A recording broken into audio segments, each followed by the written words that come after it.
성령 강림절 후 6번째 주일입니다. 어느덧 7월의 중순을 넘어서며 2022년보다 2023년이 더 가까워지고 있는데요. 이번 한 주 여러분은 스스로를 위해 몇 번의 식사를 선물하셨습니까? 예전 한 방송에서 어떤 인문학자는 밥에 대해 강의를 하며 이렇게 물었습니다. 당신은 식사를 하고 있습니까? 아니면 사료를 먹고 있습니까? 조금 도전적인 질문이죠. 이 학자는 이 둘 사이의 구분에 대해서 의무감으로 끼니를 때우기 위해 먹는 것, 그래서 지금 먹지 않으면 나중에 배가 고플 테니 귀찮지만 그냥 먹어 치우는 행동을 사료를 먹는 것이다 라고 말했습니다. 대충 혼자 먹을 때 설거지가 귀찮아서 한 그릇에 다 담아놓고 먹는다거나 그 귀찮음마저 피하기 위해 식당에 가서 한 끼를 사 먹는 것도 모두 포함해서 말이죠. 반면에 식사를 하는 것은 나를 사랑하는 마음 혹은 상대를 사랑하는 마음으로 마땅히 불편을 감수하려는 것, 그래서 더 부지런히 열심을 내려는 의지가 담긴 음식을 준비하여 정성스럽게 그 시간을 즐기는 것을 식사라고 말하였습니다. 그러면서 이 인문학자는 식사한다는 말을 사랑한다라는 말과 동의어로 두며 밥을 먹으며 함께하는 이 사랑의 시간이 한 끼의 식사를 완성한다고 말하였습니다.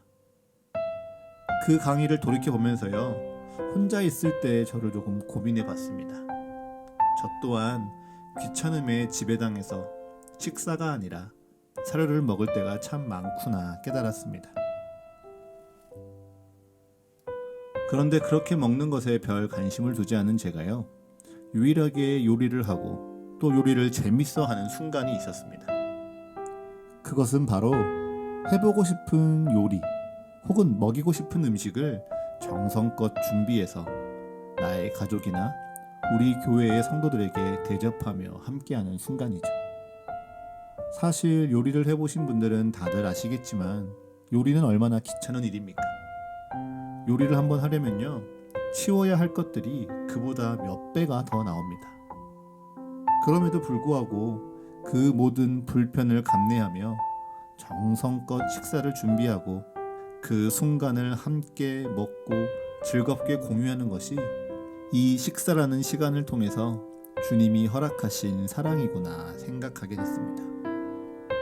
이런 고백처럼 오늘 식사를 통해 주님과 사랑을 나누고자 하는 사람이 성경에 등장합니다. 누가복음 10장 38절입니다.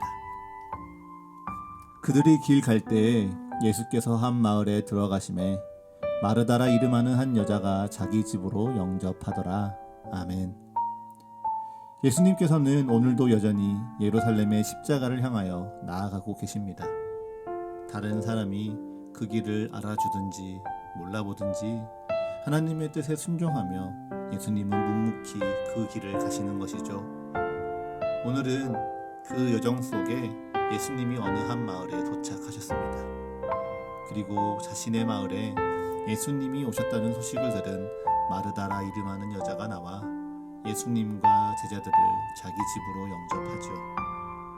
우리는 복음서 전체의 내용과 또 요한복음 11장에서 죽은 나사로를 살리신 기적을 알고 있으니 마르다가 예수님과 그의 제자들을 집으로 모시는 것이 당연하다고 느낄지 모릅니다. 하지만 그 당시 수많은 복음 전도자들이 있었고요, 율법을 가르치는 랍비들이 있었습니다. 그 가운데 예수님은 조금 논쟁의 여지가 있는 분이었기에 그를 영접하는 마르다의 태도는 분명 용기 있는 행동이었고, 또한 하나님의 말씀을 전하는 이에 대한 존경과 사랑이 담긴 섬김이었습니다. 그렇게 마르다는 집으로 예수님을 모십니다. 그리고 마르다가 예수님과 제자들을 대접할 음식을 정성껏 준비하며 분주한 동안에 그의 여동생 마리아는 예수님의 발치에 앉아 그의 말씀을 듣고 있습니다.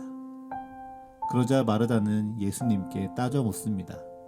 내 동생이 나 혼자 일하게 두는 것을 생각하지 아니하시나이까? 그를 명하사 나를 도와주라 하소서. 예수님께서는 그런 마르다에게 이렇게 대답하시죠. 마리아는 이 좋은 편을 택하였으니 빼앗기지 아니하리라. 우리는 이러한 마르다와 마리아의 모습을 비교하며 무엇이 더 좋은 것인지 선택하고자 합니다. 그래서 이 두 사람의 모습을요, 이 땅의 양식을 준비하는 자와 하늘의 양식을 준비하는 자로 대조하기도 하고요. 마르다로 대표되는 행동하는 영성과 마리아로 대표되는 묵상하는 영성 가운데 나는 어떠한 모습과 더 어울리는지, 나는 지금껏 어떻게 신앙생활을 해왔는지 비교해 보기도 합니다. 그런데 오늘은 마리아와 마르다를 비교하기보다는요, 성서일과 본문에 등장하는 아브라함과 마르다를 비교해 보며 마르다의 본심이 무엇인지 조금 더 집중해 보고자 합니다. 방금 말씀드린 대로 우리가 함께 읽은 성서일과 본문에서는요, 주님을 대접하는 장면이 두 번 등장합니다. 하나는 방금 여러분에게 설명드린 마르다의 대접이라면, 다른 하나는 바로 아브라함의 대접입니다. 창세기 18장 1절과 2절은 이 상황을 이렇게 설명합니다. 여호와께서 마므레의 상수리 나무들이 있는 곳에서 아브라함에게 나타나시니라.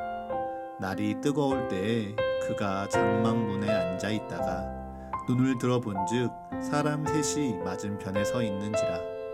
그가 그들을 보자 곧 장막문에서 달려나가 영접하며 몸을 땅에 굽혀. 아멘. 말씀을 천천히 읽어보면요, 아브라함과 마르다가 주님을 맞이하는 모습이 참 많이 닮은 것 같습니다. 마을에 찾아오신 예수님을 마르다가 갑작스럽게 맞이한 것처럼 아브라함도요, 갑작스럽게 하나님을 맞이하게 됩니다. 심지어 창세기의 상황은요, 좀 더 아브라함에 대해서 구체적으로 설명합니다. 뜨거운 오후에 어느 나른한 시간, 장막문에 앉아서 낮잠을 즐기려다가 아브라함은 하나님을 마주합니다.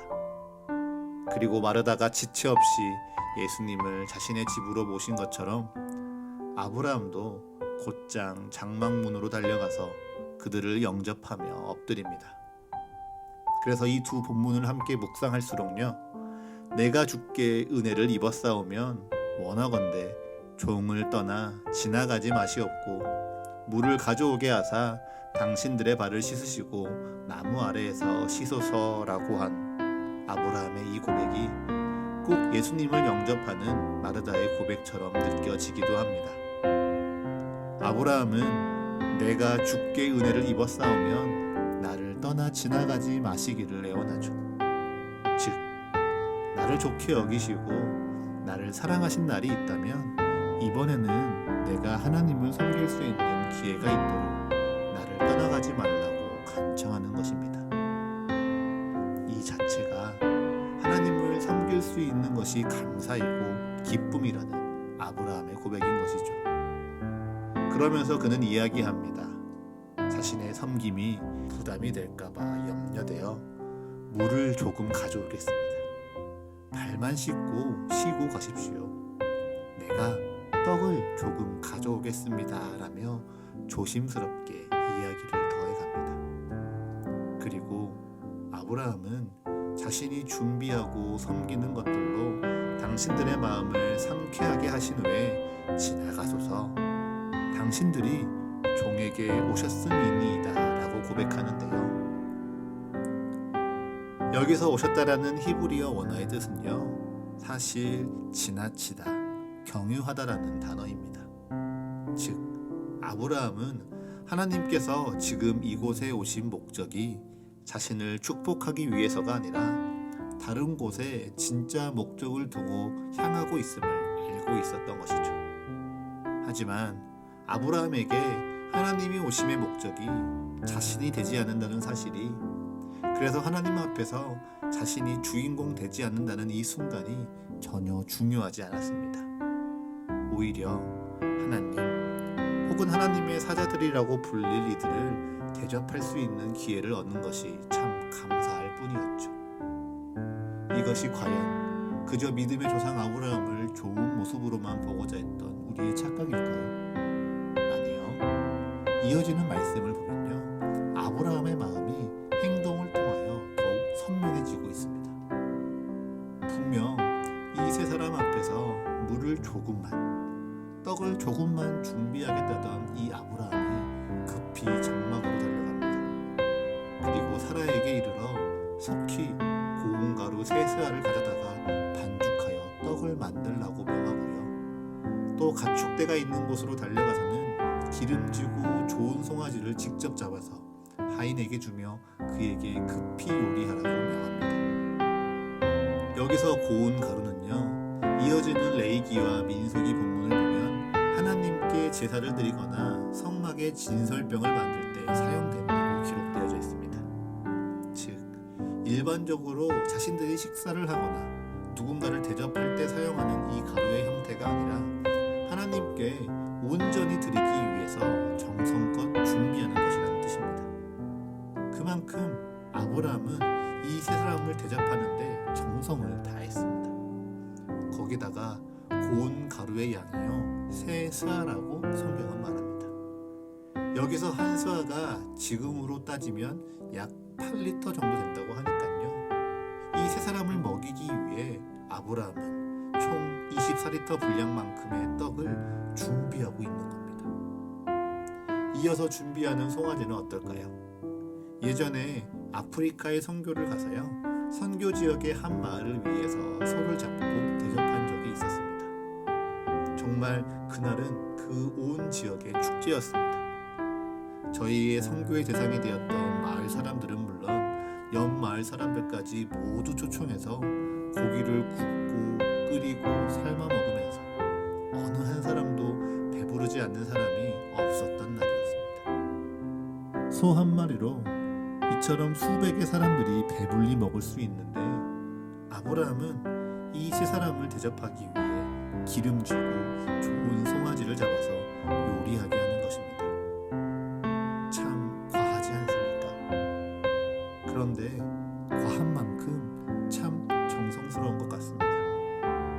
그렇게 급하게 서둘러서 음식을 다 장만하고 아브라함은 나무 아래 시원한 그늘로 그들을 모셨습니다.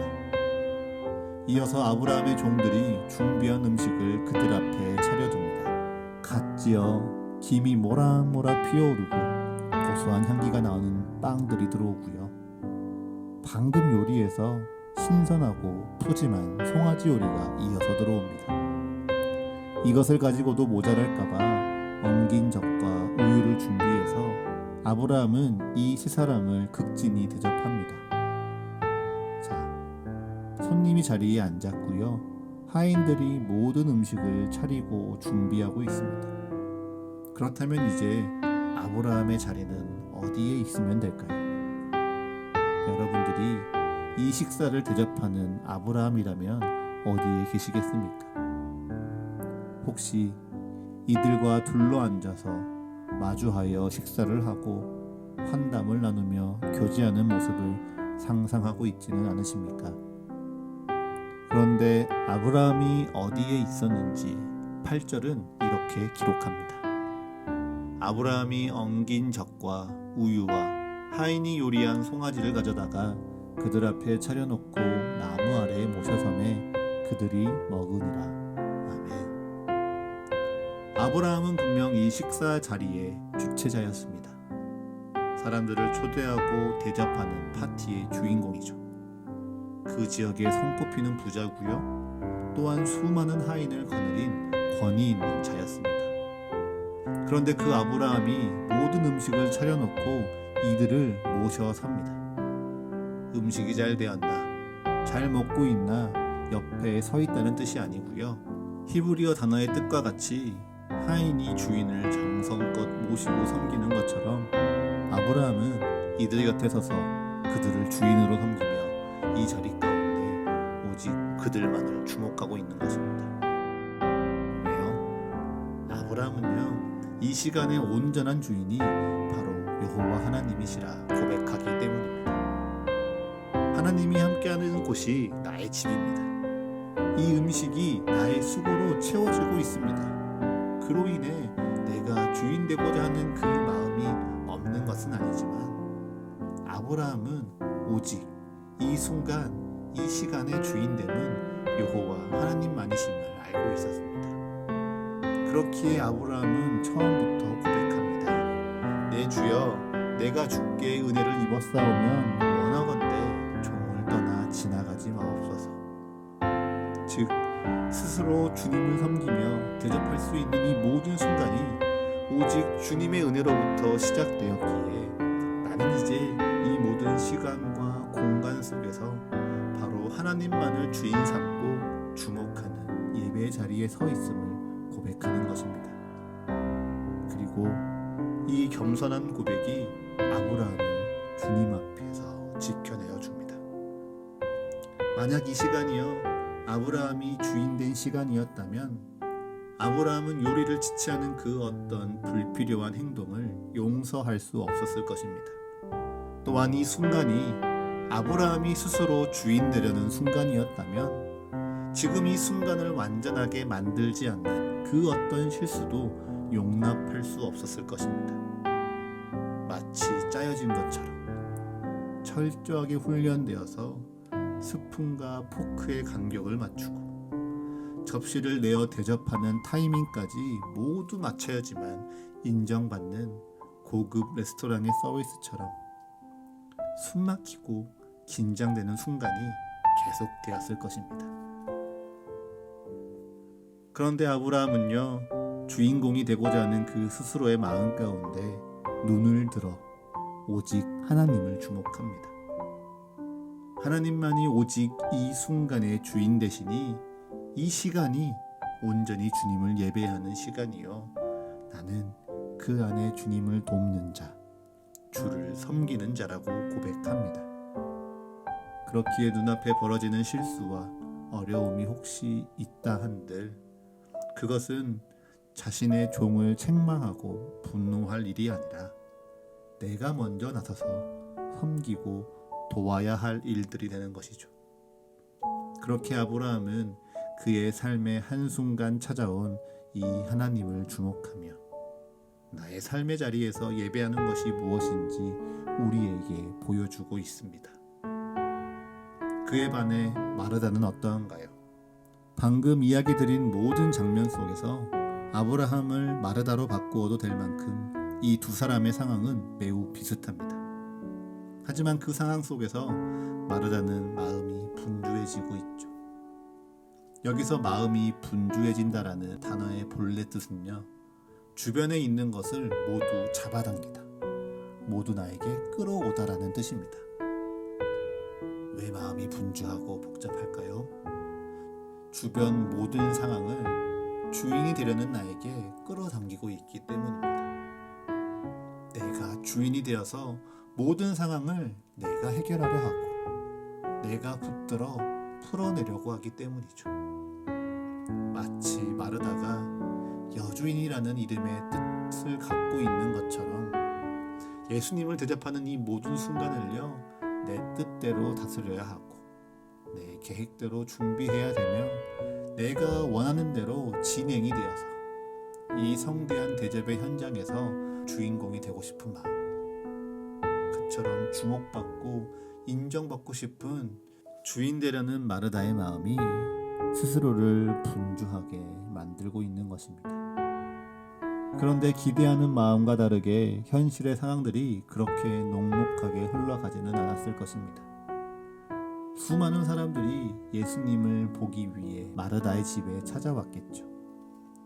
그 손님들을 마르다는 주인으로서 응대하고 싶었습니다. 그러면서 예수님을 대접하기 위한 음식도 장만해야 했죠.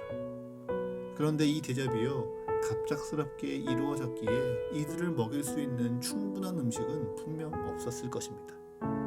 그래서 재료부터 준비해야 되고요. 또한 그것을 완벽하게 요리해내기 위해서 마르다는 통제하고 간섭하고 지시하고 확인해야 했기에 시간이 지날수록 마르다는 점점 날카로워지고 마음은 분주해졌습니다.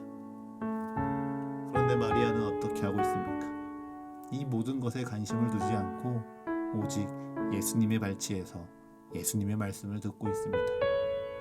그 모습을 보고 마르다는요, 이제 예수님에게도 주인되어 예수님을 통제하려 합니다. 이 상황에서 내 동생이 저렇게 가만히 있는 것이 맞습니까?